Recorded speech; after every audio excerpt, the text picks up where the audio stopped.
ఇంకుడు గుంతలు ఉన్నాయో వాటిని తయారు చేసుకోవడానికి ఆలోచించాలి. ఇది ఒకసారి పెట్టుబడి. దీని ద్వారా మీకు ఏదైతే వాటర్ నిల్వ ఉన్నాయో దాని ద్వారా మీరు ఎన్నో సంవత్సరాలు లాభం పొందుతారు. ఈ వాటర్ లో మనం ఒకటే అనుకుంటాము, వాటర్ మనం యూజ్ చేయడమే అనుకుంటారు. వాటర్ ద్వారా ఫుడ్ ఐటమ్స్ ఏవైతే ఉన్నాయో అవి కూడా చాలా మన ప్రభావితం చూపిస్తాయి. ముఖ్యంగా మాంసాహారం ఉడకబెట్టడానికి, అంటే మాంసాహారాన్ని ఉడకబెట్టడానికి అత్యధిక నీరు ఖర్చు అవుద్ది.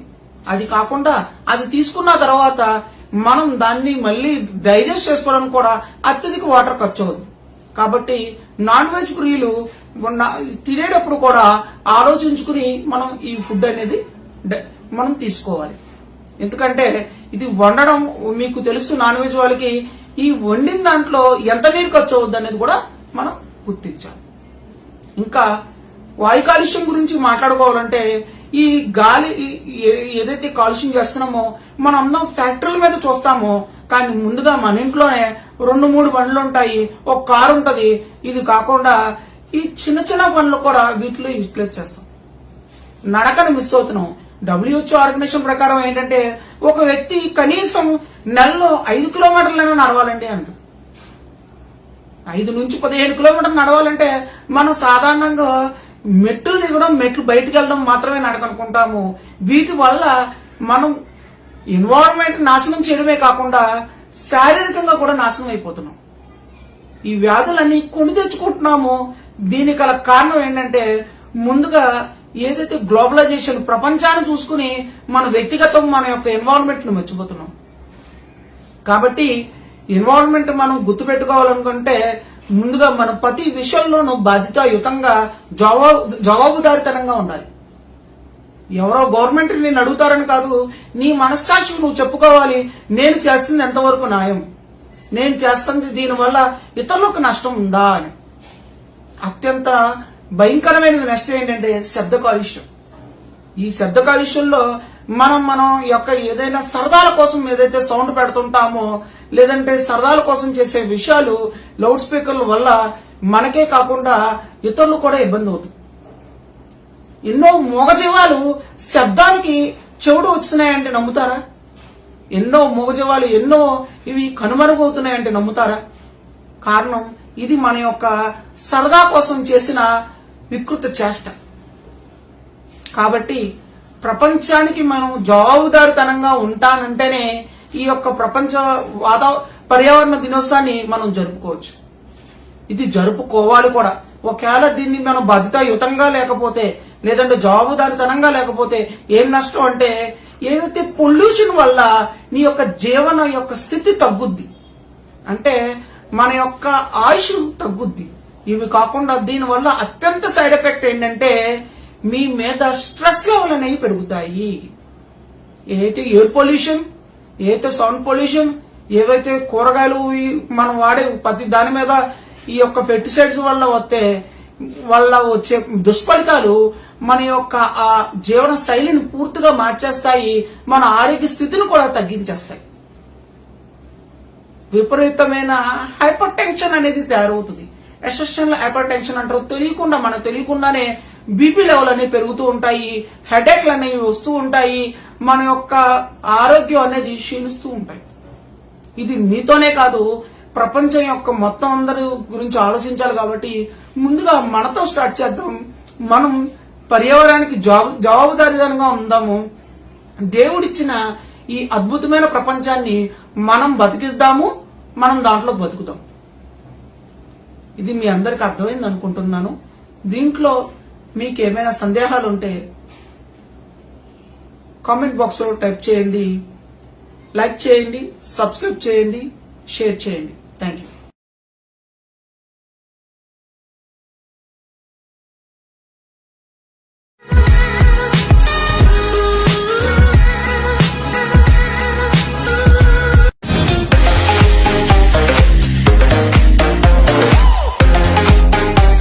అమర్ హోమ్ యూట్యూబ్ ఛానల్ కి స్వాగతం. ఈ రోజు నేను వర్షాకాలం స్టార్ట్ అవుతుంది కాబట్టి ఈ వర్షాకాలంలో వచ్చే మనకు వ్యాధులు గురించి ఈ వీడియోలో చెప్పబోతున్నాను. సాధారణంగా వర్షాకాలం వచ్చినప్పుడు మనకు వచ్చే వ్యాధుల గురించి ఎందుకు తెలుసుకోవాలనుకుంటే ఈ వ్యాధులు కంటామినేటెడ్ అంటే అపశుభ్రత వల్ల వస్తాయి. అలాగే డ్రాప్లెట్ అంటే పాకడం, దాని ద్వారా వచ్చే తుప్పర్ల ద్వారా కానీ మనకి అంటుకుంటాయి. సాధారణంగా మనం ఇప్పుడున్న పొజిషన్లో కోవిడ్-19 చాలా పాండమిక్ పొజిషన్ లో ఉన్నాం. అంటే ఈ వ్యాధి బాగా విస్తృతంగా మన భారతదేశంలో ఉంది. ఇలాంటి వ్యాధులు ఉన్న సమయంలో మనం ఈ వర్షాకాలంలో తీసుకోవాల్సిన జాగ్రత్తలు, వచ్చే వ్యాధుల గురించి తెలుసుకోవడం చాలా ముఖ్యం. అని ఇవి కాకుండా ఈ వ్యాధుల తీవ్రత ఎలా ఉంటది, ఈ వ్యాధుల వైద్యం ఎలా చేసుకోవచ్చు, ఈ వ్యాధుల ద్వారా మనం వీటిని ఎలాగ హోల్డ్ చేసుకోవచ్చు అనే విషయం కూడా నేను ఈ వీడియోలో మీకు చెప్పబోతున్నాను. ముందుగా ఈ వర్షాకాలంలో తరచుగా అందరికీ జలుబు, దగ్గు వస్తూ ఉంటాయి. ఈ జలుబు, దగ్గు ముందు ఏ విధంగా వచ్చిందనేది గుర్తుపట్టడం చాలా ఇంపార్టెంట్. అంటే ఈ జలుబు సడన్ గా వచ్చిందా, లేకపోతే మధ్యాహ్నం ముక్కు తిప్పడు వచ్చి తర్వాత వచ్చిందా, లేదంటే వర్షంలో తడవడం వల్ల వచ్చిందా, లేదంటే పలానా చోట నేను వాటర్ తాగాను, లేదా ఐస్ క్రీమ్ తిన్నాను, లేదా పలానా తినడం ద్వారా నెక్స్ట్ రోజు వచ్చిందా అనేది గుర్తుపట్టడం ముఖ్యం. ఎందుకంటే ఇక్కడ ఏదైతే వాటర్ కానీ, ఏదైతే కూల్ డ్రింక్స్ కానీ ఏవైతే ఉన్నాయో మనం ఇక్కడ అంత హైజీనిక్ గా మనం తాగం. వాటిని మనం తీసుకునే వాటిల్లో అంత హైజీనిక్ అంటే పరిశుభ్రత అనేది కొద్దిగా తగ్గుద్ది. సాధారణంగా ఇప్పటికీ కూడా మనం వాటర్ తాగే వాటర్లో మన కన్ఫ్యూజన్, ఆల్కలైన్ వాటర్ తాగాలా, ఆర్వో వాటర్ తాగాలా, కుళాయి వాటర్ తాగాలా, బోర్ వాటర్ తాగాలా, లేకపోతే ఈ ఆక్వా వాటర్ ఏదైతే ప్యూరిఫై వాటర్ తాగాలా అనేది ఇప్పటికీ సందేహమే. కానీ ఏ వాటర్ తీసుకున్నా ఆ వాటర్ కంటామినేటర్ అయ్యిందా, అంటే పరిశుభ్రత చేతులతో ఇచ్చారా, పరిశుభ్రతమైన వస్తువులు ఉన్నాయా దాంట్లో, ఆ వస్తువులు ఉన్నాయా అనేది గుర్తించడం చాలా కష్టం. కాబట్టి బయట వాటర్ తాగే వాళ్ళు ఎవరైతే ఉంటారో ఆ వాటర్ ని మనం ముందుగా గుర్తించుకోవాలి. అంటే అక్కడ పరిశుభ్రత సరిగ్గా ఉందా లేదా. కుళాయి వాటర్ చాలా మంది తాగుతూ ఉంటాం మనం. ఆ కుళాయి వాటర్ తాగేటప్పుడు ఈ వర్షాకాలంలో కొద్దిగా వేడి చేసుకుని తాగడం మంచిది. అలాగే వేడి చేసుకుని తాగడం తర్వాత ముందు ఉపయోగించే పాత్రలు శుభ్రంగా ఉన్నాయా లేదా అని చూసుకోవడం ఇంకా మంచిది. ఎందుకంటే ఈ వర్షాకాలంలో ఈగలు ఎక్కువగా వస్తూ ఉంటాయి. ఈ ఈగల ద్వారా కంటామినేట్ రావచ్చు. మనం వస్తున్నప్పుడు తేమగా ఉండడం వల్ల ఈ తేమగా ఏదైతే ఉన్నాయో ఆ టైంలో బ్యాక్టీరియాలు ఎక్కువగా వాటిని మంచి పొదిగే టైం దాని ద్వారా కూడా రావచ్చు. కాబట్టి ముందుగా జలుబు వచ్చినప్పుడు ఆ జలుబు తీవ్రత ఎలా ఉందనేది గుర్తుపట్టడం ముఖ్యం. జలుబు తీవ్రత కనుక పెరుగుతూ ఉందనుకోండి, దానికి సంబంధించిన మాత్రలు మనం వేసుకోవాలి. దానికన్నా ముందు ఏం చేయాలంటే మనం జలుబు వచ్చినప్పుడే మనం ఇతరులకు తుమ్మినప్పుడు వీటినప్పుడు చేతులు అడ్డు పెట్టుకోవడం, కచ్చిపు అడ్డు పెట్టుకోవడం ముందు నేర్చుకోవాలి. ఆ తర్వాత మిగతా వాళ్ళకి ఇతరులకు తగలకుండా ఇతరులకు దూరంగా మనం ఆ జలుబు వచ్చిన ఉండడం ముఖ్యం. రెండోది ఏంటంటే ఈ జలుబు వచ్చినప్పుడు వైద్యం కన్నా ముందు జాగ్రత్తలు తీసుకోవడం ముఖ్యం. జలుబు వచ్చినప్పుడు తలంటి స్నానం చేయడం వల్ల ఇంకా తీవ్రత పెరుగుతూ ఉంటుంది. ఆ రోజు స్నానం చేయడం వల్ల వచ్చే నష్టమేం లేదు. మీరు 2-3 రోజులు స్నానం చేయడం వల్ల వచ్చే నష్టమేం లేదు జలుబు ఉన్నప్పుడు. ఎందుకంటే ఒకవేళ స్నానం చేస్తే జలుబు తీవ్రత పెరుగుతూ ఉంటుంది. తలంటి స్నానం అస్సలు చేయకూడదు. ఇది జాగ్రత్తలో మొదటి జాగ్రత్త. రెండోది ఏంటంటే జలుబు ఉన్నప్పుడు తీపి పదార్థాలు, పొల్లటి పదార్థాలు దూరంగా ఉండాలి. మేనేజ్మెంట్ ఉందో మందులు వాడకుండా ఉండాలి. ఈ జలుబు తీవ్రత ఉన్నప్పుడు సాధారణంగా ఆకలిస్తూ ఉంటది. భోజనం తిన్న తర్వాత కూడా ఆకలిస్తూ ఉంటది. దీన్ని ఫాల్స్ ఎపిటైట్ అంటారు. అంటే ఆకలి వేస్తుంది కానీ తినలేం, లేదా నోరు రుచించదు. ఈ జలుబులో సాధారణ లక్షణం. ఈ లక్షణాన్ని మనం ఇది కోవిడ్-19 లక్షణం అని లేదంటే మిగతా వ్యాధులని ఆలోచించకుండా ఇలాంటి సందర్భంలో కొద్ది గోరువెచ్చటి వాటర్ తీసుకోవడం మంచిది. దాంట్లో మీరు మళ్ళీ అల్లం ముక్కలు వేసుకుంటారా అనేది మీ వ్యక్తిగతం. నేనైతే వాటికి సజెస్ట్ చేయను. సాధారణంగా గోరువెచ్చటి వాటర్ మంచిది. ఇవి తాగుతూ ఉంటే మీ బాడీ అనేది రీజనరేట్ అవుతూ ఉంటుంది. నేను ఏదైతే చెప్పిన మేనేజ్మెంట్ ఉందో మందులు వాడకుండా ఈ వాడమని నా ఉద్దేశం కాదు. ఇది మందులు వాడుతున్నా కూడా ఈ మేనేజ్మెంట్ చేయాలి ముఖ్యం. ఎందుకంటే సాధారణంగా ఈ వర్షాకాలంలో బ్యాక్టీరియా వల్ల మన యొక్క తీవ్రత ఏది చిన్నది కూడా చాలా పెద్దగా ఉంటాయి. ఈ వైరల్ ఇన్ఫెక్షన్లు అనేవి చాలా విపరీతంగా ఉంటాయి. ఈ వైరల్ ఇన్ఫెక్షన్ సమయంలో మనం ఎవరైతే పూర్వపు వ్యాధులు అంటే హిస్టరీలో కనుక మీకు న్యూమోనియా కానీ జలుబు సంబంధించిన వ్యాధులు ఉంటే కనుక వాళ్ళు చాలా జాగ్రత్తగా ఉండాలి. ఆ జాగ్రత్త సమయంలో వాళ్ళు హెల్త్ మేనేజ్మెంటే కాకుండా మందులు కూడా ముందుగా జాగ్రత్త పడి తీసుకోవాలి. డాక్టర్ గారిని అడిగి, ఏదైతే మీరు ప్రీవియస్ గా ఉన్న డాక్టర్ గారిని అడిగి మందులు వాడుతున్నారో వాడికి తీవ్రత అనేది తగ్గించుకోవాలి. సాధారణంగా హోమియోపతిలో ఈ జలుబు యొక్క తీవ్రత చాలా ఈజీగా దొరుకుతుంది. ఈ వీడియోలో మీకు ఏమైనా సందేహం ఉంటే కామెంట్ చేయండి. ఈ వీడియోని లైక్ చేయండి, అందరికీ షేర్ చేయండి, సబ్స్క్రైబ్ చేయండి. Thank you. Amar homeo.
Amar homeo YouTube ఛానల్కి స్వాగతం.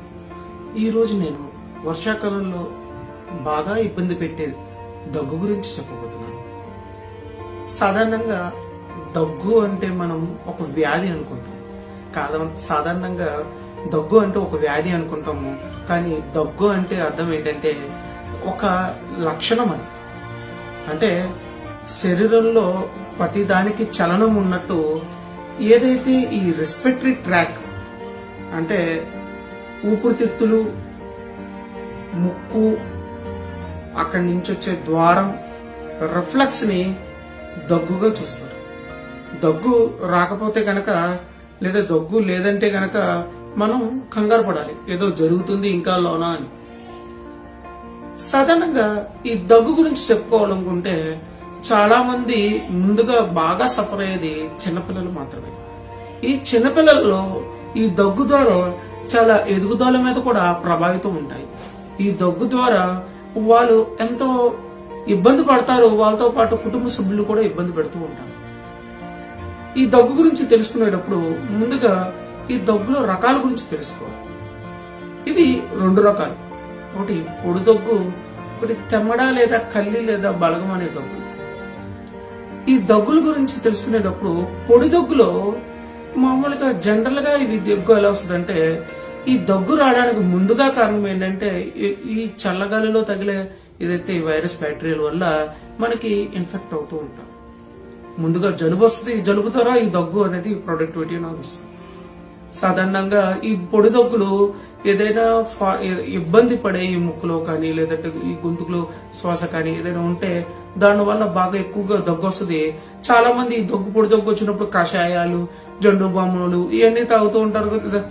అందరూ బయటికి వెళ్ళి వాళ్ళకి నచ్చిన ఏదైతే తాగుతుంటారో ఆ కషాయాలు కానీ వీటి కానీ ఏం తీసుకున్నా కూడా తగ్గిపోద్ది. ఈ పొడి దగ్గుని సప్రెస్ చేసిన తర్వాత ఈ తెమ్మడ దగ్గు అనేది స్టార్ట్ అవుతూ ఉంటాయి. అంటే ముందుగా పొడి దగ్గు స్టార్ట్ అయ్యే తర్వాత తెమ్మడ దగ్గు అనేది స్టార్ట్ అవుతూ ఉంటాయి. ఈ తెమ్మడ దగ్గు ప్రభావం ఎలా ఉంటుందంటే, ఈ తెమ్మడ గురించి తెలుసుకునేటప్పుడు అంటే సాధారణంగా నేను చెప్పేది ఈ వర్షాకాలంలో వచ్చే ఎక్యూట్ డిసీజుల గురించి చెప్తున్నాను.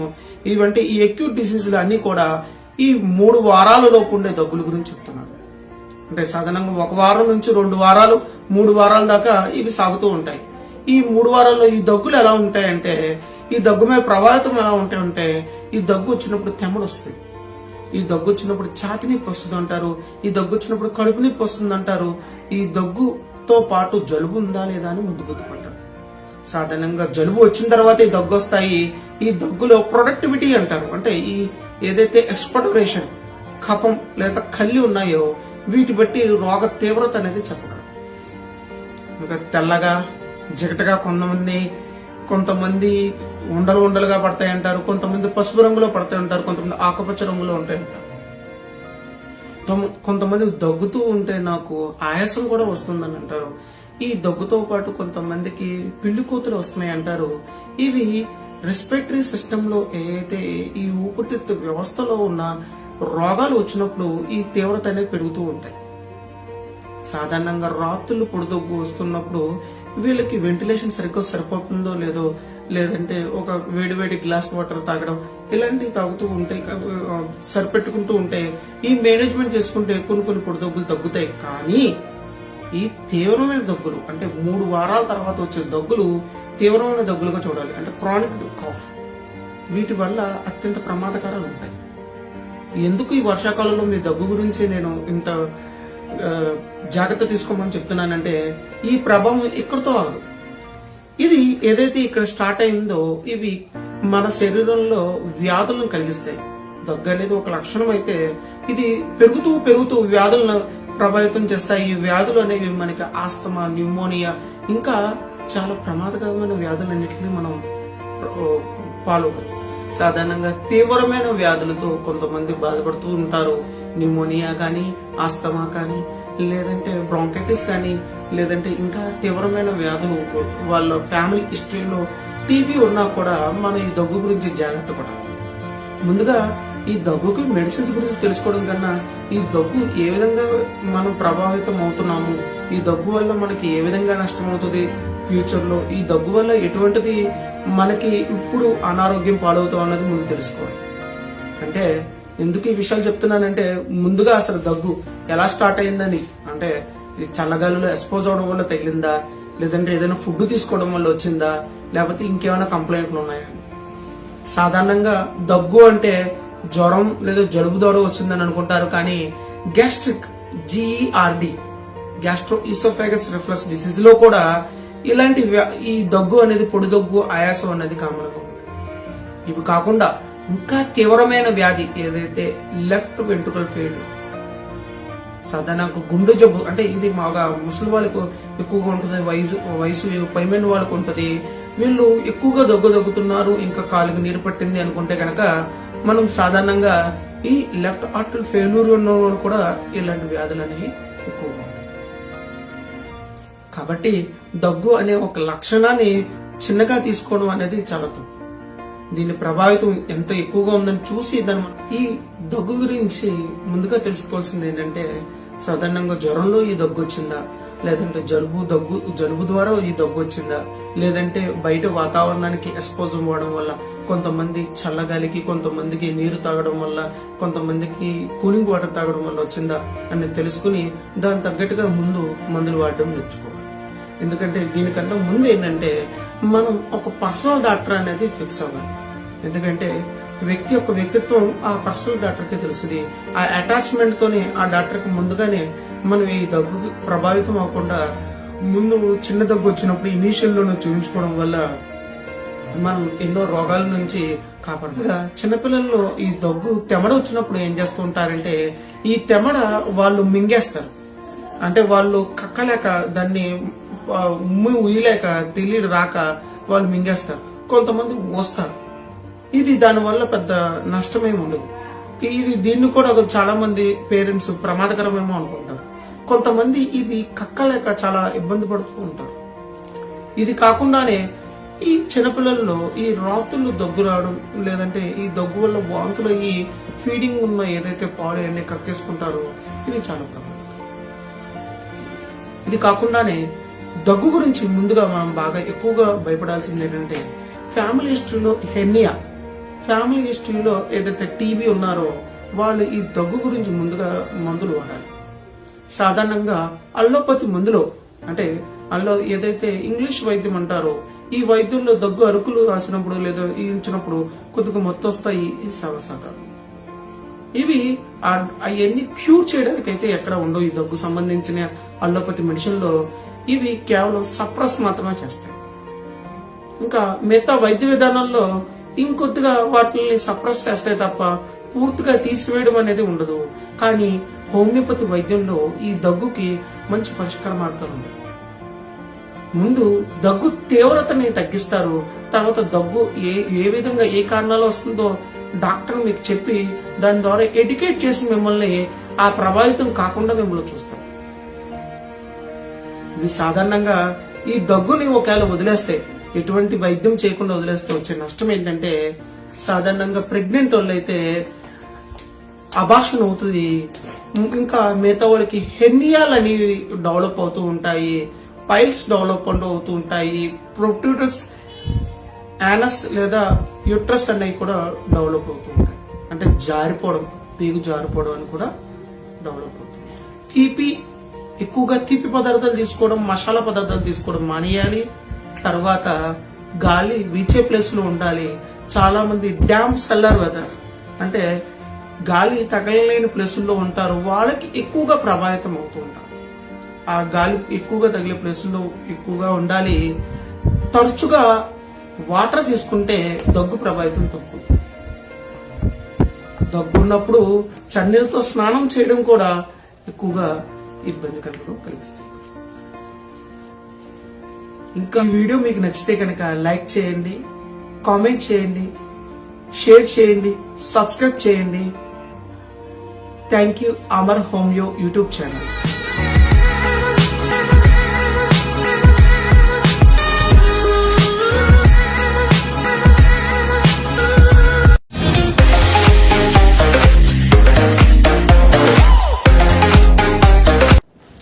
అమర్ హోమియో యూట్యూబ్ ఛానల్ కి స్వాగతం. ఈ రోజు నేను కరోనా టీ గురించి, హెర్బల్ డ్రింక్స్ గురించి ఈ వీడియో చేయబోతున్నాను. సాధారణంగా ఎప్పుడైతే ఈ కోవిడ్-19 పాండమిక్ సీజన్ వచ్చిన దాని నుంచి ఇమ్యూనిటీ కోసం ఈ కరోనా టీ అని కొత్తగా చాలా మంది యూట్యూబ్ లోను బయట బీభత్సంగా అడ్వర్టైజ్మెంట్ ఇస్తూ తాగుతున్నారు, తీసుకుంటున్నారు, అందరికి సలహాలు కూడా ఇస్తున్నారు. ఈ టీ తాగడం వల్ల లేదా ఈ హెర్బల్ డ్రింక్స్ తీసుకోవడం వల్ల మన బాడీ ఇమ్యూనిటీ పెరుగుద్దా లేదా ఈ కరోనా రాకుండా ఉంటదా అనేది ఈ వీడియోలో మీకు చెప్పబోతున్నాను. ముందుగా వీళ్ళు తీసుకునేవి ఏంటి, ఈ కరోనా డ్రింక్స్ ఏంటి అంటే వీటిల్లో ఏదైతే ఔషధ గుణాలు ఉన్నాయో వాటిని తీసుకుని మరిగించి ఆ వాటర్ డికాషన్ ని మనం తీసుకుంటున్నాం.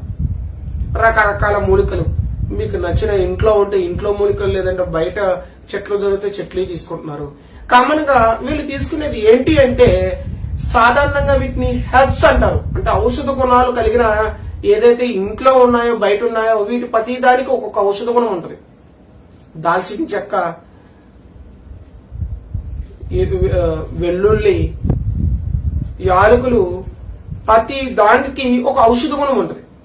ఈ ఔషధ గుణాలని మనం మరిగించి తీసుకోవడం వల్ల ఈ ఔషధ గుణాలు ఏవైతే ఉన్నాయో అవి మన మీద పనిచేస్తాయి.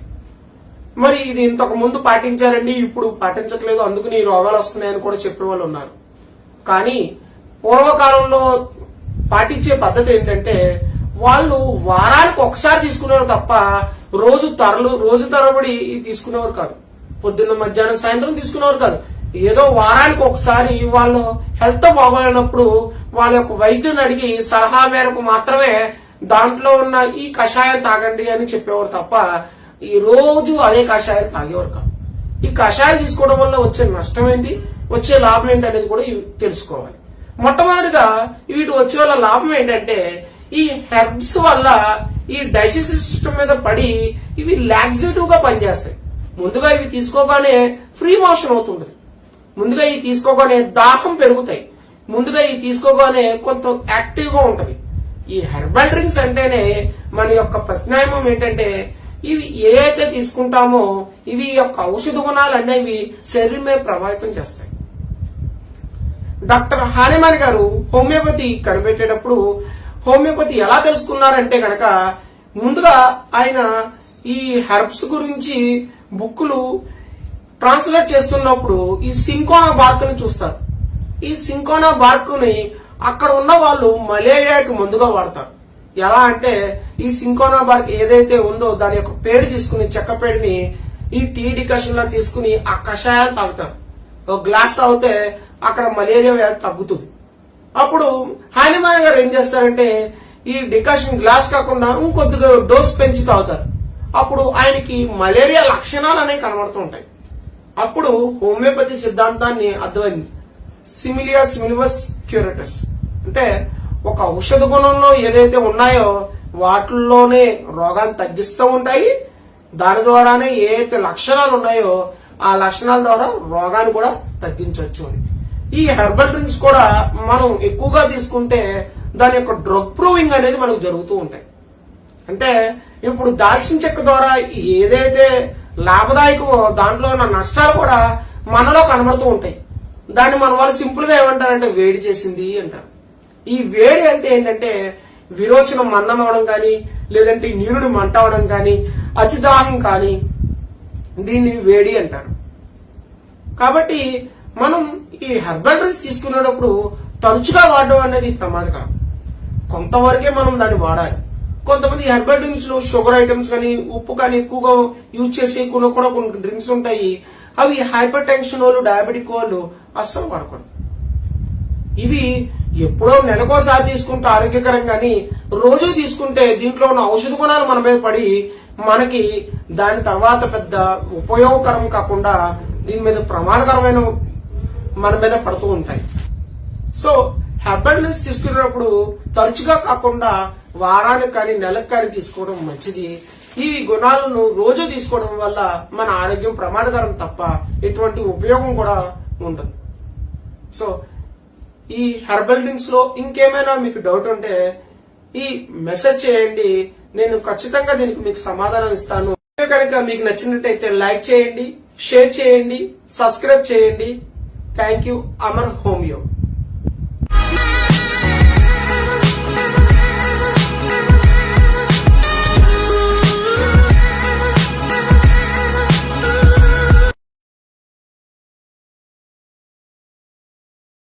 అమర్ హోమియో యూట్యూబ్ ఛానల్కి స్వాగతం. నేను ఈరోజు ఎటువంటి వీడియో చేయట్లేదు. కారణం ఏంటంటే ఈ వారం ఏదైతే ఆదివారం ఉందో ఆ రోజు ఒక ప్రత్యేకంగా నేను వీడియో చేయబోతున్నాను. ఆ వీడియోలో మీరు ఇన్నాళ్ళు ఏదైతే నన్ను క్వశ్చన్ చేస్తున్నారో కామెంట్ బాక్స్లో కానీ, కొంతమంది ఫోన్ చేసి అడుగుతున్న క్వశ్చన్స్ అన్నిటిని కలిపి నేను ఒక 10 క్వశ్చన్స్ని కలిపి ఒక చిన్న వీడియో చేద్దాం అనుకుంటున్నాను. అండ్ చాలా మంది వీడియోలు కింద మెసేజ్ చేయడం కానీ, కొంతమంది ఫోన్ నెంబర్ తీసుకుని ఫోన్ చేయడం కానీ చేస్తున్నారు. నేను ఈ వీడియో యూట్యూబ్ లోనే ఈ వీడియోని చేస్తే వాళ్ళకు కూడా ఒక క్లారిటీ వస్తుంది. వాళ్ళు ఏమడుగుతున్నారు, నేను దానికి సంబంధించిన ఆన్సర్ ని చాలా క్లారిటీగా చెప్పగలనని నేను ఆశిస్తున్నాను.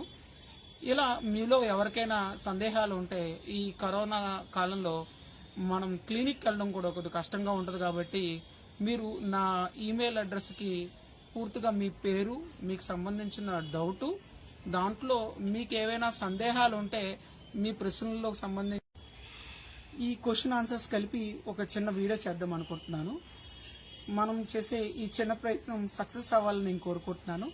చూద్దాం ఈ వారం ఎన్ని ప్రశ్నలు వస్తాయో, సమాధానాలు ఎలా ఉంటాయో. Thank you. Amar homeo YouTube channel.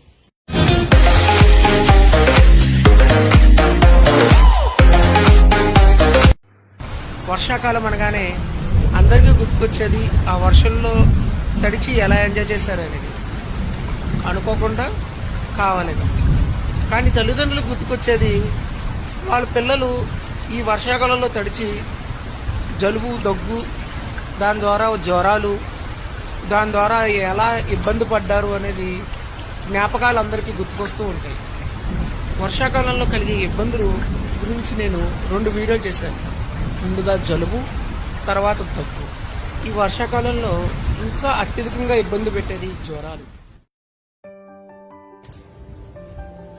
Amar homeo YouTube ఛానల్కి స్వాగతం. ఈ రోజు నేను ఫీవర్ గురించి, ఫీవర్ లో ఇప్పుడు తీసుకోవాల్సిన జాగ్రత్తల గురించి, ఈ ఫీవర్ లో ఉన్న రకాల గురించి ఈ వీడియో నేను చేయబోతున్నాను. ఈ వీడియోలో ముందుగా ఈ ఫీవర్ అంటే ఏంటి అనేది తెలుసుకోవాలి. ఫీవర్ అంటే శరీరంలో ఉన్న సాధారణ ఉష్ణోగ్రత కన్నా ఎక్కువగా ఉండడాన్ని ఫీవర్ అంటారు. సాధారణంగా చిన్నపిల్లల్లో ఒళ్ళంతా వేడిగా ఉందండి, పిల్లోడు అలసటగా ఉన్నాడు, పిల్లోడు చాలా చిరాగ్గా ఉన్నాడు అంటారు. ఇది చిన్నపిల్లల గురించి చెప్తున్నాను. ఇన్ఫాంట్స్ అంటే వాళ్ళకి నోరు లేని ఏదైతే చిన్న చిన్న పిల్లలు ఉన్నారో వాళ్ళు చాలా చిరాకు పడడం, అలసటగా ఉండడం, ఒళ్ళంతా వేడిగా ఉండడం, అసలు పొడుగు మారిపోవడం, ఇలాంటి లక్షణాలన్నీ చిన్నపిల్లల్లో కనబడితే తల్లికి టెంపరేచర్ అంటే థర్మామీటర్ లేకుండానే ఆమె ఫీవర్ ఉందని చెప్తుంది. సాధారణంగా మనం చేసే మిస్టేక్ లో అంటే ఇంతకు ముందు వాళ్ళు ఉన్న వ్యక్తులు ఎవరైతే ఉన్నారో వాళ్ళలో ఉండే తెలివితేటలు కానీ వాళ్ళలో ఉండే అనుభవం కానీ చాలా ఎక్కువగా ఉండడం వల్ల వాళ్ళు అలా చెప్తారు. కానీ ఇప్పుడున్న సందర్భంలో ఏంటంటే చాలా వ్యాక్సినేషన్ వేయడం వల్ల ఎన్నో వ్యాధులు సప్రెషన్ అయిపోయి ఇప్పుడు ఫీవర్ కండిషన్ ని థర్మామీటర్ తో తెలుసుకోవడమే చాలా మంచిది. అసలు ఈ థర్మామీటర్ లో చాలా రకాలు ఉంటాయి. మెర్క్యూరీ థర్మామీటర్, డిజిటల్ థర్మామీటర్, ఇప్పుడైతే ఇన్ఫ్రారెడ్ థర్మామీటర్ వచ్చినాయి. దీని ద్వారా ఏంటంటే అసలు టెంపరేచర్ తెలుసుకోవడం అనేది జనాలు తెలుసుకోగలుగుతున్నారు. సాధారణంగా ఏదైతే ఈ కోవిడ్-19 సందర్భంగా అందరూ జ్వరం వచ్చినప్పుడు థర్మామీటర్ చూసుకోవడం మొదలు పెట్టారు. ఇంతకు ముందు జ్వరం వేడిగా ఉంటే చాలు టాబ్లెట్ వేసుకోవడం మొదలు పెట్టేవారు.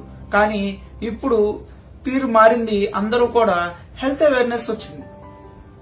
దీంట్లో ముందుగా తెలుసుకోవాల్సింది ఏంటంటే అసలు జ్వరం ఉందో లేదో ముందు చూసుకోవాలంటే థర్మామీటర్ చెక్ చేయాలి. థర్మామీటర్ లో మీ దగ్గర కనుక డిజిటల్ థర్మామీటర్ ఉంటే, లేదంటే మెర్క్యూరీ థర్మామీటర్ ఉన్నా, లేదంటే ఇన్ఫ్రారెడ్ థర్మామీటర్ ఉన్నా, ఆ థర్మామీటర్ బట్టి ముందు ఎక్కడ చూడాలని చూడాలి. ఒక మెర్క్యూరీ థర్మామీటర్ అయితే సాధారణంగా పిల్లవాడు అంటే పళ్ళు లేనివాడు అయితే కనుక వాళ్ళు తొండంగా కూర్చోరు కాబట్టి వాళ్ళకి యాక్సిలరీ రీజన్ లో పెట్టడం సాధారణంగా మంచిది. పళ్ళు కొద్దిగా పెద్దవాళ్ళు అయితే కనుక నోట్లో పెట్టడం, కొంతమందికి చిన్నపిల్లల్లో అయితే ఈ రెక్టమ్ రీజన్ లో కూడా పెడుతూ ఉంటారు. ఈ రెక్టమ్ రీజన్ లో అది అనువైన నర్సులు డాక్టర్లు అయితే బాగుంటది, కానీ తల్లిదండ్రులు అలాంటివి తీసుకోవడం అంత మంచిది కాదు. సాధారణంగా ఈ థర్మామీటర్ లో పెట్టడం తర్వాత అతి తెలుగు కొంతమంది ఏం చేస్తారంటే యాక్సిలరీ రీజన్ లో వారలే రీజన్ కి టెంపరేచర్ తేడా ఉంది కదండి, ఒక్కొక్క చోట ఒక్కొక్కలా ఉందండి అంటారు. కానీ ఇక్కడ మనం గుర్తించాల్సింది ఏంటంటే ఏదో ఒక మ్యాండేటరీగా ఒక టెంపరేచర్ మాత్రమే మనం పెట్టుకోవాలి. యాక్సిలరీ రీజన్ లో టెంపరేచర్ దానికి తేడాగా ఉంటాయి. సాధారణంగా రెక్టమ్ రీజన్ లోకి దీనికి వారలకి 1 డిగ్రీ తేడా ఉంటుంది. 1 డిగ్రీ రెక్టల్ రీజన్ లో ఎక్కువగా ఉంటది వారల్లతో పోల్చుకుంటే. అదే వారలకి యాక్సిల్ రీజన్ కి 1 డిగ్రీ తక్కువగా ఉంటుంది. అంటే యాక్సిల్ రీజన్ లో టెంపరేచర్ చూస్తే కనుక 1 డిగ్రీ తక్కువగా చూసుకోవాలి. ఈ విధంగా ఈ టెంపరేచర్ చూడడమే కాకుండా ఇప్పుడు ఇన్ఫార్ట్ అయితే డైరెక్ట్ గా మనం పెట్టగానే మామూలుగా అక్కడ ఉన్న టెంపరేచర్ అని నోట్ అవుతాయి. ఇంతకు ముందు చెవి దగ్గర టెంపరేచర్ కూడా చూసేవారు టెంపరేచర్ లో. అవి అంటే సాధారణంగా మల్టీ స్పెషాలిటీ హాస్పిటల్లో కనబడుతూ ఉంటాయి. మనకి ఇంట్లో తక్కువగా ఇవి యూజ్ చేస్తూ ఉంటారు. ఇంకా ఇండియా లాంటి కంట్రీలో అయితే డిజిటల్ థర్మామీటర్ కాకుండా మెర్క్యూరీ థర్మామీటర్ ఇంకా యూజ్ చేస్తూ ఉంటారు. సాధారణంగా ముందుగా అసలు టెంపరేచర్ నార్మల్ టెంపరేచర్ ఎంత ఉందో తెలుసుకోవాలి. ఇవి 2 రకాలు, ఫారెన్ డిగ్రీస్ ఒకటి, మామూలు సెల్సియస్ డిగ్రీస్ ఒకటి. ఈ ఫారెన్ డిగ్రీస్ టెంపరేచర్ లో అయితే 98.6 ఉన్నది నార్మల్ టెంపరేచర్ గా, 37 డిగ్రీస్ ఉన్నది ఏదైతే సెల్సియస్ ఉందో దాన్ని నార్మల్ టెంపరేచర్ గా చూసుకోవాలి. సో ఫీవర్ కండిషన్ ఏంటంటే 100.4 ఉంటేనే ఫీవర్ ఉన్నట్టు. అక్కడి నుంచి మనకి ఎంత ఎక్కువగా ఉన్నది ఫీవర్ కండిషన్, 99 ఉన్నా ఫీవర్ కాదు. ఇంకా ఈ ఏదైతే టెంపరేచర్ తెలుసుకోవడం మనం డిగ్రీస్ లో ఉన్నాయో దీని తర్వాత తెలుసుకోవాల్సిన విషయం ఏంటంటే అసలు ఈ ఫీవర్ కండిషన్ లో ఈ టెంపరేచర్ ని ఎన్నిసార్లు చూడాలి, ఈ ఫీవర్ ని ఎలా నోట్ చేయాలంటే సాధారణంగా అసలు ఫీవర్ వచ్చిన కండిషన్ లో ముందుగా ఆ పేషెంట్ కి టాబ్లెట్ మనం యూజ్ చేస్తే యూజ్ చేయకముందు ఫీవర్ ఎంత ఉంది, యూజ్ చేసిన తర్వాత ఫీవర్ ఎంత ఉంది, మళ్ళీ రిపీట్ చేయాలంటే ఎంత ఫీవర్ ఉందని తెలుసుకోవాలి. దీనికన్నా ముందు మందులు యూజ్ చేయడం కన్నా ముందు అసలు ఈ ఫీవర్ వస్తే అసలు ఈ ఫీవర్ ని చెక్ చేయడం ఎలా అనేది కూడా తెలుసుకోవాలి. ఏదైతే నోట్లో పెట్టామో లేదా డిజిటల్ థర్మామీటర్ అనుకోండి సౌండ్ వస్తుంది, దాన్ని బట్టి మనం టెంపరేచర్ చెక్ చేస్తాము. అదే మామూలు మెర్క్యూరీ థర్మామీటర్ అయితే నోట్లో అయితే మినిమం 40 సెకండ్స్ వరకు ఉంచుకోవాలి. ఈ 40 సెకండ్స్ అనేది మ్యాండేటరీ. మినిమం 20 సెకండ్స్ నుంచి ఎక్కువగా 40 సెకండ్స్ వరకు లోపల ఉంటే మనకి టెంపరేచర్ అనేది సరిగ్గా నోట్ అవుతుంది. ఈ మెర్క్యూరీ థర్మామీటర్ ఉపయోగించేటప్పుడు పళ్ళున్న పిల్లలు ఉంటే గనక వాళ్ళకి నాలుక కింద పెట్టడం అనేది మంచిది, నోట్లో పెట్టడం కన్నా. ఎందుకంటే ఈ పళ్ళ కింద వాళ్ళు నొక్కితే ఆ మెర్క్యూరీ అనేది పగిలిపోయే లోనికి వెళ్లే అవకాశాలు ఉంటాయి. ఇంకా ఈ థర్మామీటర్ లో ముందుగా చూడాల్సింది ఏంటంటే, మీరు ఒకవేళ ఈ రెక్టల్ రీజన్ లో ఉంచేది నోట్లో ఉంచకూడదు, నోట్లో ఉంచేది యాక్సిలరేటర్ లో ఉంచకూడదు. ఈ థర్మామీటర్లు అనేది చాలా ముందుగానే మీరు డిస్ఇన్ఫెక్టెడ్ చేయాలి. దాన్ని ముందుగానే స్పిరిట్ గానీ అంటే డెటాల్ తో కానీ కడిగి మొత్తంతో వాష్ చేసిన తర్వాత మాత్రమే, హ్యాండ్ సోప్ వాటర్ తో కూడా దాన్ని వాష్ చేసినంత తర్వాత మాత్రమే దాన్ని యూజ్ చేయాలి.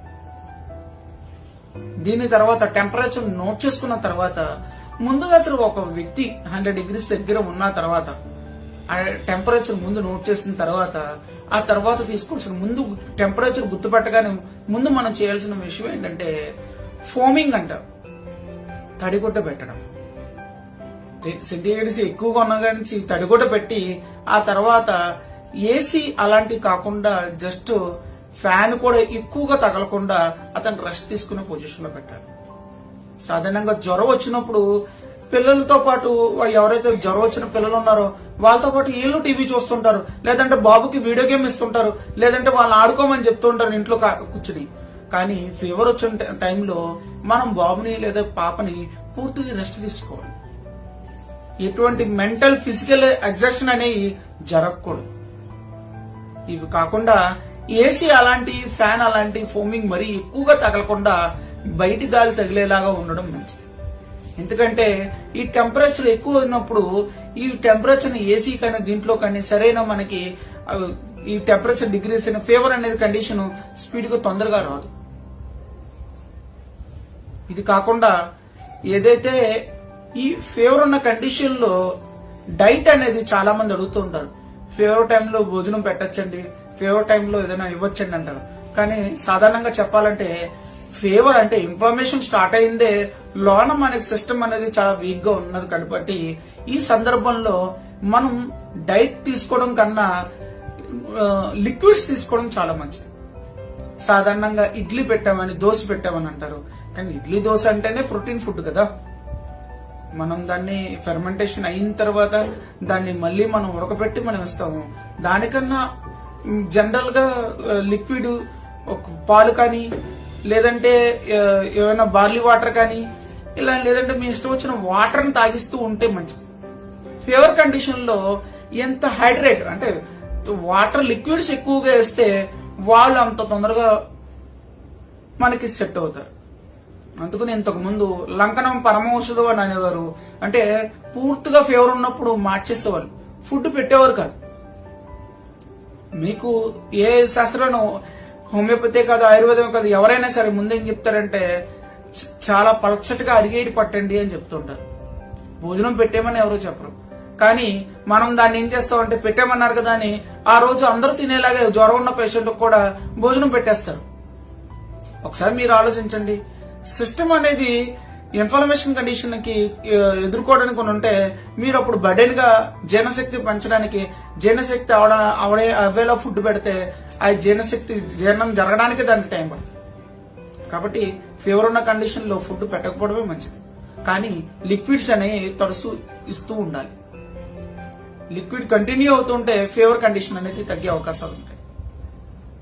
ఇవి కాకుండా ఫీవర్ కండిషన్ లో కవరింగ్ అప్ అంటే ఈ దుప్పటి కప్పుకోవడం అనేది చాలా కండిషన్ అనేది చూసుకోవాలి. ఈ దుప్పటి టెంపరేచర్ బట్టి అంటే ఎక్కువ టెంపరేచర్ ఉన్నప్పుడు కామన్ గా మలేరియా, ఫైలేరియా కండిషన్ లో లేదా యూరిన్ ఇన్ఫెక్షన్ కండిషన్ లో ఆల్రెడీ రైగర్స్ అంటారు బాగా వణుకుతో వస్తూ ఉంటాయి. ఆ కండిషన్ అప్పుడే దుప్పటి కప్పాలి తప్ప మామూలు కండిషన్ లో దుప్పటి లేకుండా ఫీవర్ ఫోమింగ్ పెట్టడం అనేది మంచిది. ఫోమింగ్ పెట్టడం కూడా అతి ఫోమింగ్ మరీ పూర్తి కూలింగ్ వాటర్ కాకుండా నార్మల్ టెంపరేచర్ లో ఉన్న వాటర్ ని పెట్టడం తలకి లేదంటే బాడీకి ఫోమింగ్ పెట్టడం అనేది శ్రేయస్కరం. అసలు ఈ ఫీవర్ కండిషన్ ని చిన్నపిల్లల్లో, పెద్ద పిల్లల్లో, ముసలి వాళ్ళలో చూడడం ఎలా అనేది కూడా గుర్తుపట్టాలి. సాధారణంగా చిన్నపిల్లలు అంటే 2 సంవత్సరాల లోపు లేదా సంవత్సరం లోపు ఉన్న పిల్లలకి సాధారణంగా వాళ్ళకి ఏమి తెలియదు. ఒక లక్షణం ఉంటది, వాళ్ళు ఏడుస్తూనే ఉంటారు. ఒళ్ళమ్మో అంత పొడిబారిపోతుంది. ఎందుకు ఏడుస్తారో తెలీదు. తల్లి పాలు ఇద్దామని చనుమల పెట్టినా కూడా వాళ్ళు పాలు తాగకుండా ఊసేస్తూ ఉంటారు, వాంతులు అవుతూ ఉంటాయి, ఏడుస్తూనే ఉంటారు. ఇవి కాకుండా వాళ్ళ ఏదైతే మంచినీళ్ళు ఇచ్చినా ఏది ఇచ్చినా తాగకుండా చాలా ఇబ్బంది పడుతూ ఉంటారు. ఈ కండిషన్ లో వాళ్ళకి మనం ఫీవర్ ఉందని టెంపరేచర్ చూడడం చాలా శ్రేయస్కరం. పెద్దవాళ్ళు అయితే ఫీవర్ రాగానే అంటే చిన్నపిల్లల్లో 14 ఏళ్ళ చిన్నపిల్లల్లో అయితే ఫీవర్ రాగానే వాళ్ళు వెంటనే నీరసపడిపోయి పక్క కూర్చుని పోతారు. వాళ్ళలో వాంతులు వచ్చే అవకాశాలు ఉంటాయి. వాళ్ళ తలపోటు ఎక్కువగా ఉన్న లోపల సంవత్సరాల పిల్లల్లో సాధారణంగా ఈ కండిషన్స్ ఉంటే మనకు ఫీవర్ తీవ్ర స్థాయిలో ఉన్నట్టు అర్థం. మొట్టమొదటిది ఏంటంటే తలపోటు, రెండోది ఏంటంటే స్టిఫ్నెస్ ఆఫ్ ది నెక్. కొన్ని ఫీవర్లో మెనింజైటిస్ అలాంటి ఫీవర్ లో స్టిఫ్నెస్ ఆఫ్ ది నెక్ అంటే మెడ గట్టిగా ఉండిపోయి చాలా నోట్లో మాట రాకుండా పళ్ళన్నీ బిగిసిపోయి ఉంటాయి. ఇలాంటి ఫీవర్ కండిషన్ లో స్టిఫ్నెస్ ఆఫ్ ది నెక్ ఉంటది. టెటనస్ ఫీవర్ లో, ఇన్ఫెక్షన్ ఉన్న ఫీవర్ లో ఎక్కువగా ఉంటాయి. ఈ ఫీవర్ ఉన్నప్పుడు ఇది తీవ్రమైనగా వేటిని పరిగణిస్తామంటే ముందుగా తలపోటు ఎక్కువగా ఉందన్న, స్టిఫ్నెస్ ఆఫ్ ది నెక్ మెడ గట్టిగా నిప్పు మొత్తం బిగిసిపోయినా, ఇంకా మాటలు తడబడుతున్నా, కలవరంతలు ఎక్కువగా వస్తున్నా, కన్ఫ్యూజన్ స్టార్ట్ అవుతున్నా, ఈ కండిషన్ చాలా తీవ్రమైన కండిషన్ ఫీవర్లో. ఈ సందర్భంలో మనం దగ్గరగా ఉన్న డాక్టర్ దగ్గరికి తీసుకెళ్ళడం ఎంతో శ్రేయస్కరం. ఇంకా ఈ ఫీవర్ లో అసలు ముందు మనం చేయకూడదు ఏంటి సందర్భం అనేది చూడాలి. సందర్భం ఫస్ట్ మొదటిది ఏంటంటే ఈ కూలింగ్ లేదా ఏసీలో లేదా ఫ్యాన్ లో అతనికి చల్లదనం కలిగించకుండా కొద్దిగా మామూలు టెంపరేచర్, రూమ్ టెంపరేచర్ లో ఉండడం చూడాలి. రెండోది ఏంటంటే భోజనం అలాంటివి పెట్టడం దూరంగా ఉండాలి. మూడోది అతను ఫిజికల్ మెంటల్ గా రెస్ట్లెస్ లేకుండా రెస్ట్ గా ఉండేటట్లు చూడాలి. అసలు ఈ ఫీవర్ లో టైప్స్ ఏంటంటే చాలా మంది ఈ ఫీవర్ కండిషన్ లో అందరూ అంటారు, డాక్టర్ దగ్గరికి వెళ్ళామండి, నాకు ఫీవర్ కి 2,000 3,000 ఖర్చు చేయండి, లేదంటే ఇన్ని టెస్టులు అవసరం అండి అంటారు. సాధారణంగా ఫీవర్ 2 డేస్ నుంచి 3 డేస్ అంటే 2-3 రోజుల్లో తగ్గపోతే కనుక అవి బాడీలో ఇన్ఫెక్షన్స్ బ్యాక్టీరియాస్ కానీ, పారాసైట్స్ కానీ, లేదంటే వైరల్ ఫీవర్లు అని, లేదంటే సిస్టమిక్ గా ఏమైనా డ్యామేజ్ వస్తుందా అనేది తెలుసుకోవడం ఎంతో ఇంపార్టెంట్. ఎందుకంటే సాధారణంగా మనకి ఫీవర్ అనేది ఈ వైరల్ ఫీవర్ కానీ, బ్యాక్టీరియల్ ఫీవర్ కానీ, లేదంటే మనకి ఏదైతే పారాసైట్ కానీ అంటే మలేరియా, టైఫాయిడ్ ఇలాంటి ఫీవర్ కండిషన్ లో సాధారణంగా ఈ టైఫాయిడ్ ఫీవర్లు ఇవి కానీ కంటిన్యూగా ఉంటాయి. అసలు ఆ ఫీవర్ టెంపరేచర్ అనేది తగ్గించడం చాలా కష్టంగా ఉంటది. తర్వాత ఈ ఏదైతే ఇంటర్మీడియట్ ఫీవర్ అంటే తగ్గుతూ పెరుగుతూ మళ్ళీ నార్మల్ గా వచ్చి మళ్ళీ వస్తూ ఉంటాయో ఇవి చాలా పైరోజెనిక్ ఇన్ఫెక్షన్ గా ఉంటాయి. చాలా ప్రమాదకరంగా ఉండే ఫీవర్లు. అంటే ఈ కండిషన్ తెలుసుకోవడం గురించి ల్యాబ్ టెస్టులు చేయక తప్పదు. ఇంకొంతమందికి ఇన్ఫెక్షనేటెడ్ ఫీవర్స్ ఉంటాయి. సెల్యులైటిస్ కానీ, లేదంటే హెపటైటిస్ కానీ చాలా తక్కువ ఫీవర్ ఉంటుంది, కానీ లోన చాలా ఇబ్బంది కలుగుతూ ఉంటారు. ఇది కండిషన్ ఆ సైన్స్ అనేది తెలుసుకోకపోతే హెపటైటిస్ మనకి స్కానింగ్ చేయకపోతే తెలీదు. ఇంకా సెల్యులైటిస్ అంటే ఏమైనా ఇన్ఫెక్షనేటెడ్ డయాబెటిక్ వాళ్ళకి ఏదైనా ఇన్ఫెక్షన్ అయినా వాళ్ళకు కూడా ఇలాంటి కండిషన్ వస్తాయి. యూరిన్ ఇన్ఫెక్షన్ ఉన్నా కూడా చిల్ రైగర్స్ ఫీవర్స్ వస్తాయి. ల్యాబ్ టెస్ట్ చేయకుండా ఇలాంటి వాటిలో ఫీవర్ ని కనిపెట్టడం చాలా కష్టం. కాబట్టి ఫీవర్ వచ్చినప్పుడు టెస్టులు చేయించకపోతే చాలా వరకు తెలియదు. చాలా మంది ఫీవర్ వస్తున్నా కూడా బండగా చాలా మంది వాళ్ళు తెలిసిన టాబ్లెట్లు వేసుకుంటూ గడుపుతూ ఉంటారు. చివరికి వాళ్ళ లివర్ కంప్లైంట్లు వస్తూ ఉంటాయి, మోషన్లు రక్తం పడుతూ ఉంటాయి. ఇలాంటి తీవ్రమైన కండిషన్లు వచ్చిన తర్వాత ల్యాబ్ టెస్ట్ చేయించుకుని తర్వాత హాస్పిటల్లో జాయిన్ అవుతారు. ముందుగా గుర్తించాల్సింది ఏంటంటే మనకి ఫీవర్ అనేది ఏంటి అనేది డాక్టర్ యొక్క పని. నీకు ఫీవర్ లక్షణాలు ఉన్నాయని నువ్వు కనిపెట్టడం నీ పని. ఒళ్ళు టెంపరేచర్ ఉందని చూసుకుని దాని టెంపరేచర్ ఎక్కువగా ఉంది, నేను అలసట గా ఉన్నాను, ఓకే నాకు ఫీవర్ గా ఉందని నువ్వు డాక్టర్ దగ్గరికి వెళ్ళాలి, కానీ నువ్వు సొంతంగా వైద్యం చేసుకోవడం శ్రేయస్కరంగా. చాలా మంది నన్ను యూట్యూబ్ ఛానల్లో అందరూ అడుగుతూ ఉంటారు, మీరు మందులు చెప్పట్లేదు ఏంటండి, లేదంటే దీనికి మందులు ఇవ్వలేదేంటని. నేను ఈ యూట్యూబ్ ఛానల్ పెట్టడానికి ముఖ్య ఉద్దేశం ఏంటంటే నేను జనాల్లో అవేర్నెస్ తీసుకురావడానికి. మీకు మీ యొక్క వ్యాధి లక్షణాలు ఇవి, దీని తీవ్రత ఎలా ఉంటుందని చెప్పడానికి తప్ప నేను ఈ యూట్యూబ్ ఛానల్ ద్వారా మీరు వైద్యం చేసుకోవాలని చెప్పడానికి కాదు. ఎందుకంటే ఇది వైద్యుడి యొక్క బాధ్యత. మనం వ్యాధిగ్రస్తుడు వైద్యుడి దగ్గరికి వెళ్ళాలి, కానీ వ్యాధిగ్రస్తుడే వైద్యుడు అవడం కరెక్ట్ కాదు.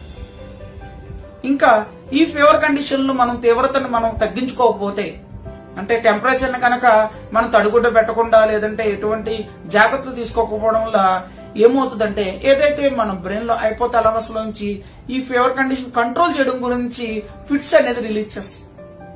ఈ ఫిట్స్ ఎప్పుడైతే వస్తాయో అప్పుడు టెంపరేచర్ ఆటోమేటిక్ గా తగ్గుతుంది. ఈ కండిషన్ తీవ్రతం అయితే ప్రమాదకరం. ఇది కాకుండా ముందుగా ఫ్యామిలీలో కనుక ఫిట్స్ ఎపిలెప్సీ బ్యాక్గ్రౌండ్ ఏమైనా ఉంటే కనుక వాళ్ళు చిన్నపిల్లలు ఎవరైతే పిల్లలు ఉంటారో వాళ్ళకి ఈ ఫిట్స్ వస్తుందనేది మనం గుర్తించాలి. అంటే లక్షణాలు ఉంటాయి, మనం జాగ్రత్త పడాలని అర్థం. అంతేకాని అందరికి మా నాన్నగారికి వాళ్ళకి పెరాలసిస్ ఉందండి, నాకు మా అబ్బాయికి ఫిట్స్ వస్తాయంటే చెప్పలేం. కానీ జాగ్రత్త పడడం అనేది తల్లిదండ్రుల బాధ్యత.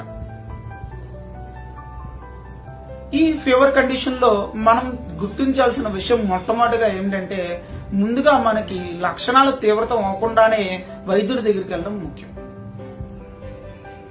అమర్ హోమియో ఎవరైతే వాడుతున్న పూర్వ పేషెంట్లు ఎవరు ఉన్నారో వాళ్ళందరూ కూడా ఈ మా హోమియోపతి మందుల ద్వారా వాళ్ళకి ఫీవర్ విత్ ఇన్ డేస్ లోనే తగ్గిన అవకాశాలు ఉన్నాయి. చాలా మంది టెస్టిమోనియల్లో వాళ్ళు ఫీవర్ ని ఎంతలా బాగా తగ్గించుకున్నారో, వాళ్ళ పిల్లల ఫీవర్ ని ఇంతకు ముందుతో పోల్చుకుంటే ఎంత తొందరగా తగ్గినాయి అనేది కూడా టెస్టిమోనియల్ ఉన్నాయి. కాబట్టి అమర్ హోమియోలో మీరు కనుక చూపించుకుంటే ఇలాంటి ఫీవర్లు అనేవి చాలా ఈజీగా తగ్గించుకోవచ్చు. ఈ విధంగా నేను ఏవైతే ఫీవర్ కు సంబంధించిన విషయాలని మీ ముందు నేను చెప్పగలిగాను అనుకుంటున్నాను. ఇంకా మీకు ఏవైనా సందేహాలు ఉంటే నా కామెంట్ బాక్స్ లో టైప్ చేయండి. ఈ వీడియో మీకు నచ్చితే కనుక లైక్ చేయండి, కామెంట్ చేయండి, సబ్స్క్రైబ్ చేయండి, అందరికీ షేర్ చేయండి. Thank you. అమర్.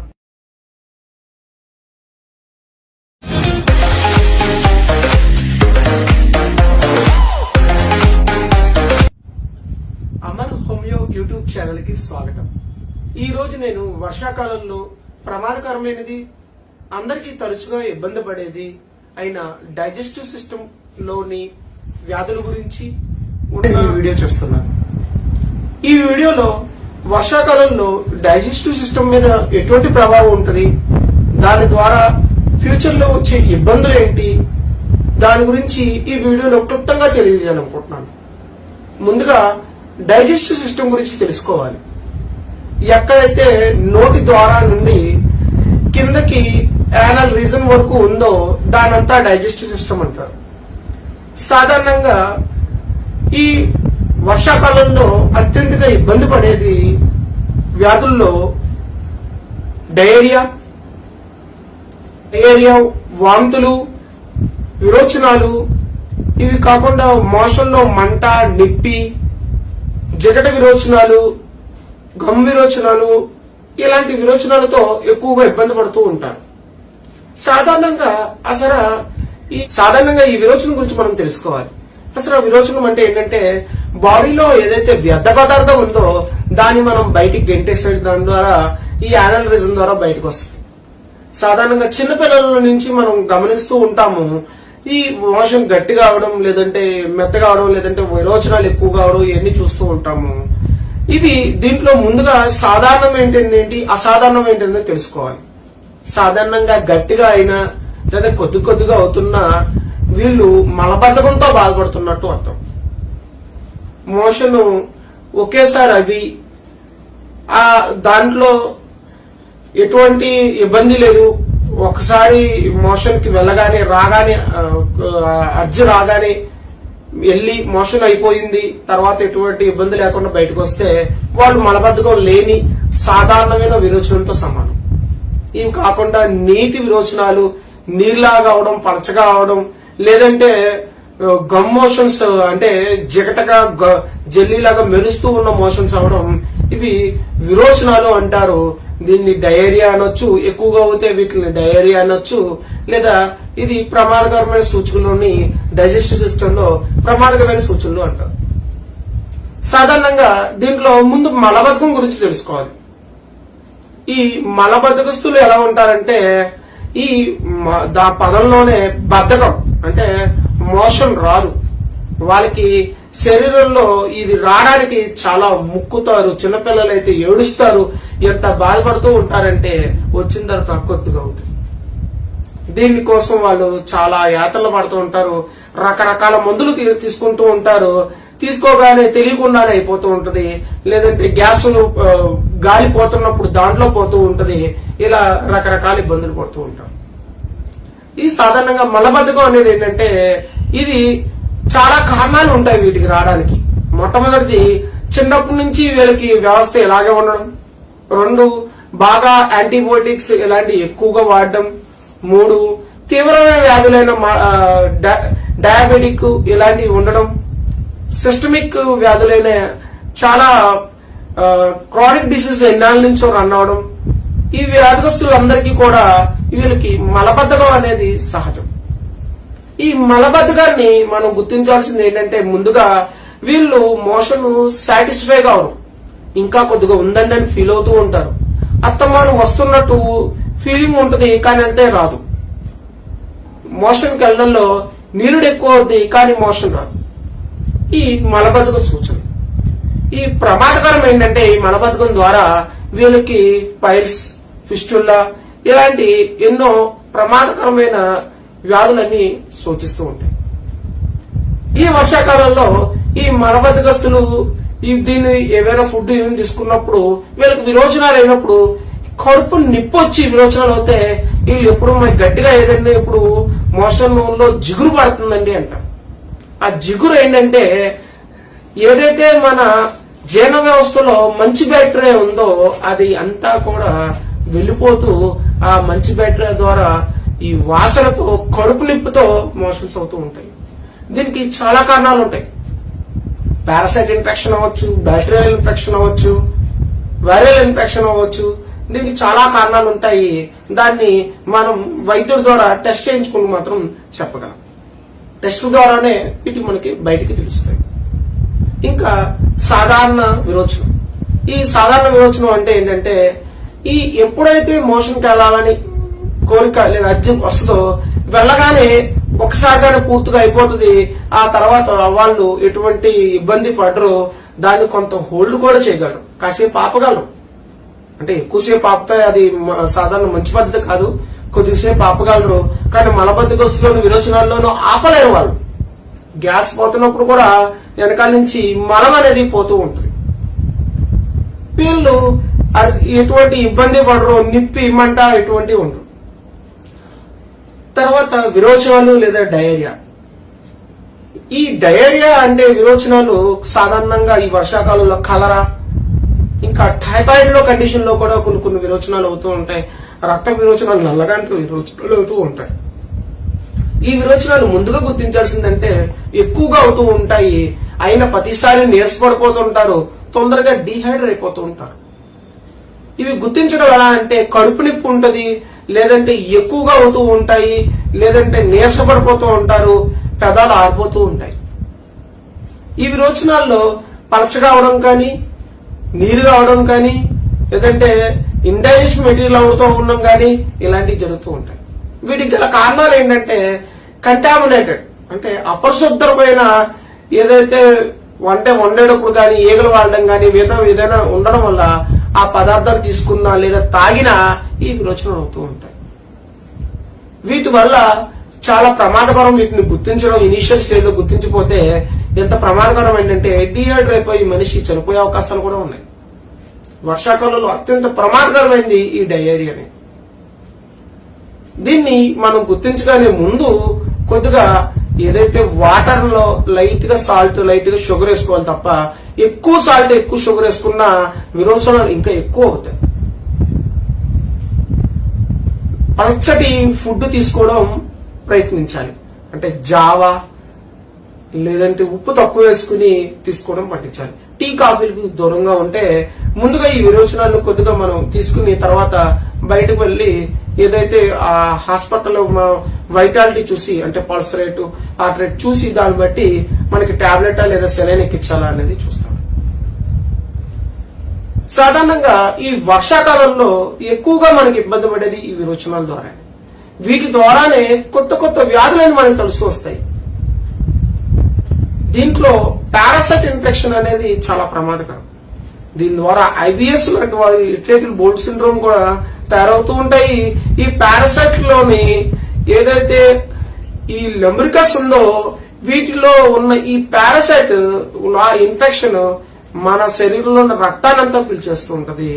దీనికి మనం ఎలా ప్రత్యేకం దీన్ని తప్పించుకోవాలంటే ఈ కడిగిన వస్తువులు ఈ చేతులు కడుగుతూ ఉండాలి. ఈ ఏదైనా కూరగాయలు కానీ ఏదైనా బయట తీసుకొచ్చినప్పుడు అవి ఉప్పు నీళ్లతో బాగా కడిగి ఆ తర్వాత వాడాలి. వేడిగా ఉన్న వస్తువులు తీసుకోవాలి. ఎక్కడా కూడా డైరెక్ట్ గా ఏది బేర్ హ్యాండ్ తో కానీ బేర్ ఫుట్ తో కానీ తిరగకూడదు.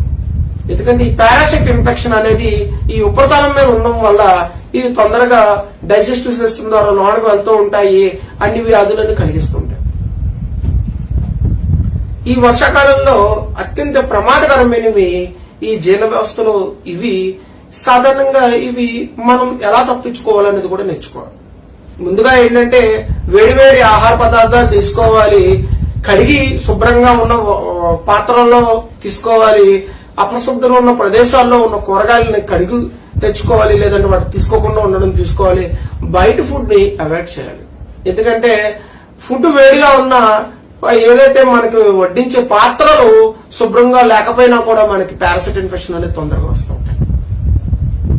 ఇవి కాకుండానే ఈ వీటిల్లో అసలు ఈ మలబద్ధకస్తులకి ఎలా తప్పించుకోవాలి, విరోచనాలు వచ్చినప్పుడు ఎలా తప్పించుకోవాలంటే వీళ్ళలో కొంతమంది అంటే కొన్ని ఒక్కోసారి ఇటువంటి వ్యాధులు కాకుండా మామూలు సాధారణంగా కూడా విరోచనాలు అవుతూ ఉంటాయి. ఆ రోజు ఏంటంటే నీరసం ఉండదు కానీ కొద్దిగా బాడీ ఏంటంటే దానిగా రిపేర్ చేసుకున్నప్పుడు కొంత మోషన్స్ అయ్యి మళ్ళీ సెట్ అవుతూ ఉంటాయి. దానివల్ల ఎటువంటి వాళ్ళకి ఇబ్బంది ఉండదు. వాళ్ళ నీరసంగా ఉండదు, ఏముండదు. కానీ ఏంటంటే కొంత లాంగ్ ఉన్న ఏదైతే వాళ్ళ బాడీ కొద్దిగా రిపేర్ చేసుకుంటున్నప్పుడు అవుతూ ఉంటాయి. ఆ సందర్భంలో మనం భయపడక్కర్లేదు. ఎక్కువగా ఇంత నీళ్ళ విరోచనాల టైప్ అయితే అవుతుంది. కొంతమంది డైట్ ఫాలో అయ్యేటప్పుడు కీటో డైట్ అని వాటర్ డైట్ అని ఈ డైట్ ఫాలో అయ్యేటప్పుడు కూడా కొన్ని మోషన్స్ అవుతూ ఉంటాయి. వాటిలో కూడా ఇబ్బంది పడకుండా వస్తుంది. ఈ వర్షాకాలంలో మనం చాలా జాగ్రత్తగా తీసుకోవాల్సింది ఏంటంటే ఏ ఫుడ్ తీసుకొచ్చినా వాటిని శుభ్రంగా కడుక్కోవాలి, శుభ్రంగా వండాలి, శుభ్రంగా తీసుకోవాలి. ఈ నీళ్ళల్లో వాటర్ను కూడా బాగా వేడి చేసి వాటర్ తాగితే ఆరోగ్యానికి మంచిది. ఈ కుళాయి వాటర్ తాగుతారు, ఆరో వాటర్ తాగుతారు, ఏవో వాటర్ తాగుతారు అనేది మీ ఇష్టం. కానీ ఈ వర్షాకాలంలో మీరు తీసుకునే దాన్ని బట్టే ఫ్యూచర్ ఆరోగ్యం అనేది మీది ఆధారపడి ఉంటుంది. ఈ వీడియోలో మీకు ఇంకేమైనా సందేహాలు ఉంటే ఈ వీడియోని లైక్ చేయండి, కామెంట్ చేయండి, షేర్ చేయండి, సబ్స్క్రైబ్ చేయండి. Thank you.